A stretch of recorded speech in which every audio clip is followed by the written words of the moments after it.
ნეიმარ ჯუნიორი მსოფლიოს ჩემპიონატზე მიდის.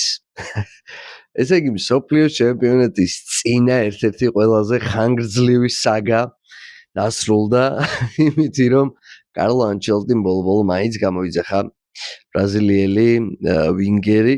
ნუ ბრაზილიაში ამ ყველაფრისგან სერიოზული შოუ აქციეს. პაპაკარლო ბოლო წამამდე არ იძლეოდა კონკრეტულ პასუხს, გამოიძახებდა თუ არა ნეიმარს. თავად ფეხბურთელი კი ყველაფერს აკეთებდა იმისათვის, რომ ეს გამოძახება დაემსახურებინა. ალ-აჰლის გაძარცვის შემდეგ ძალიან ცუდ ფორმაში მყოფი ნეიმარი მშობლიურ სანტოსში დაბრუნდა. აღიდგინა ფორმა, კამათობდა მწვრთნელთან თუ ცვლიდნენ დის დაბადების დღეც კი გამოტოვა ფეხბურთის გამო. ხოლო ანჩელოტი მისი მომავლის შესახებ თავად ბრაზილიის პრეზიდენტსაც კი ეთათბირებოდა. ზოგადად ბრაზილიის განაცხადში რაღაცა უცნაური ფაქტები პრინციპში ბლომად არის. მაგალითად, კარლომ არ გამოიძახა ჩელსის ფორვარდი ჟოუ პედრო, რომელიც ინგლისის პრემიერ-ლიგის ერთ-ერთი საუკეთესო ბომბარდირია.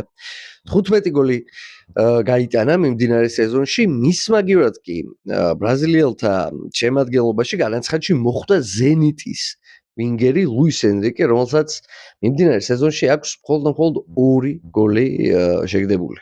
ასევე ვერ მოხვდა სელესაოს შემადგენლობაში ენტონი, რომელმაც პეტისი გაიყვანა ჩემპიონთა ლიგაზე, გაიტანა 14 გოლი, გააკეთა 10 საგოლე გადაცემა ლა ლიგაში.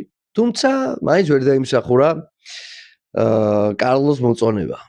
არადა იდეაში თუ ჩავხედავთ განაცხადს, ხო, აშკარაა რომ დომინირებენ მარცხენა ვინგერები, აქ არის ვინისიუსიც, რაფინიაც, მარტინელიც, თავად ნეიმარიც, ხოლო აი მარჯვენა ფლანგზე აშკარად ისეთ სიხალვათეა.